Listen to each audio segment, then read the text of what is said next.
Good afternoon, my friends. This is Lama Jigme Gyatso. I'm a non-sectarian Buddhist monk, teacher, healer, yogi, and tantrika. I'm the guy who combines the teachings of Lao-Tzu and Gautama, of Sutra and Tantra, of Theravada and Mahayana. Let's get going. Today we're going to talk about mindfulness.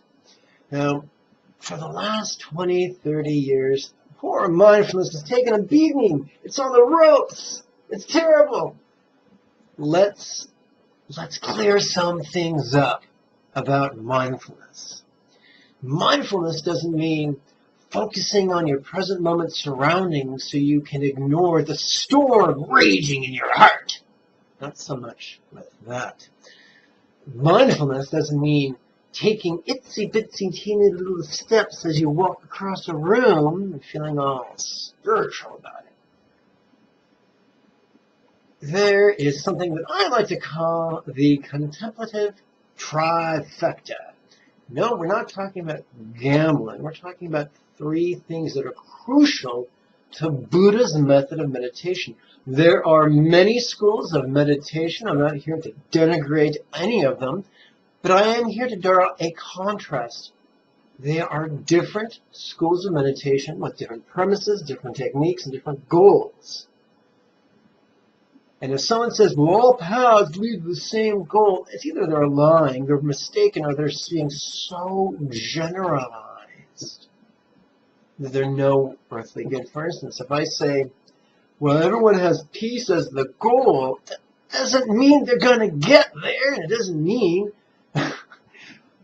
one school of meditation says they want self-actualization. Another school of meditation says they want to become an immortal. And yet another school of meditation says they want to become a Buddha. These are not synonyms.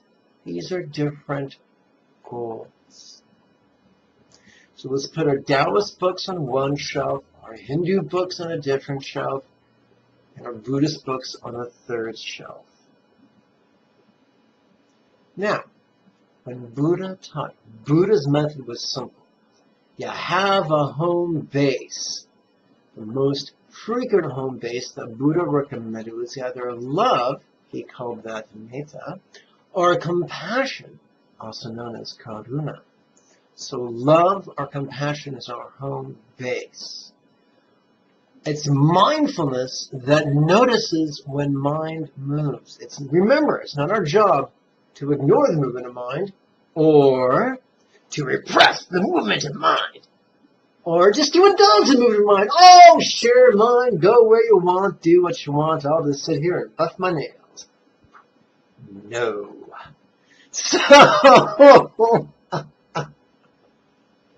So here's the deal. Mindfulness notices when mind moves. The test of our mindfulness is not whether it suppresses mind, but how quickly it notices when the mind moves, because mind will move. The third portion of the meditation is simply the antidote. The antidote is simple. We grin, we choose to grin. It's a mechanical thing. We grin with our lips, we grin with our cheeks, we grin with the crow's feet at the corner of our eyes. We want to look like Gilbert Gottfried. And yes, that was a dreadful imitation. If you laughed at that, shame on you. You have no taste.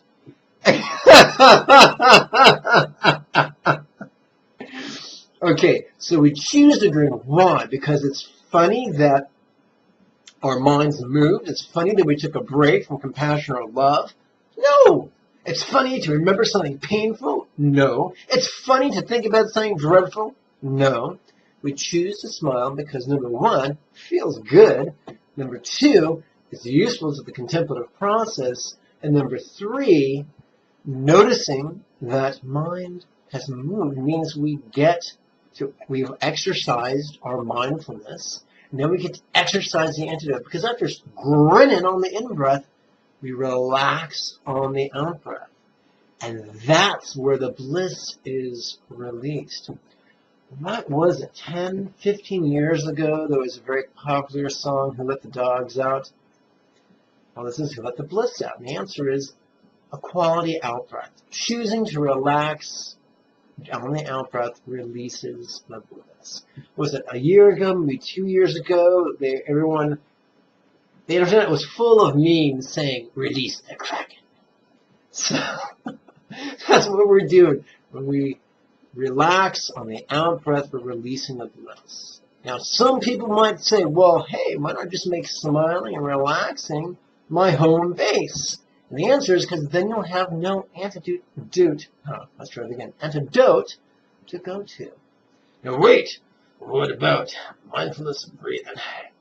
Buddha talked about that a few times in his 40-year teaching career. Most of the time, for a home base, he mentioned love, compassion, equanimity, and sympathetic joy. But of those four, the two he most mentioned were love and compassion. So, if Buddha kept harping on it, let's just give that fellow the benefit of the doubt and see, maybe he was onto something. Now, I'm not into blind faith, but I am into the scientific method. In other words, give it a try, notice your results. It's just that simple, kids. So what is the Buddhist trifecta? Home base, which in this case is love or compassion. Mindfulness, notice when mind moves. Antidote, which is grin at this, followed by relaxing. That is the Buddhist trifecta. Buddha did not teach a religion. He taught a method, a yoga of mind that works really, really well. It can change your life in a relatively short period of time. One of the really cool things about Ma is that I'm disabled. I got things wrong with my body, with my brain, with my endocrines, with my genetics. Oh my goodness. And that's great, because if I can practice a path and accomplish a path, then so can you. It's not just for the physical elite. It's not just for the intellectual elite. It's for any carbon-based life form with a pulse who wants to practice it, and who is relentless, that will find a teacher who will work with them and their shortcomings and their foibles and their challenges and produce results. This stuff works. So, the next series of weekly webinars begins Thursday the 6th of March. If you want to come in person, that's great. I teach in the northern portion of North Hollywood in Southern California. If you can't make the commute, no problem. You can participate in the live Skype simulcast.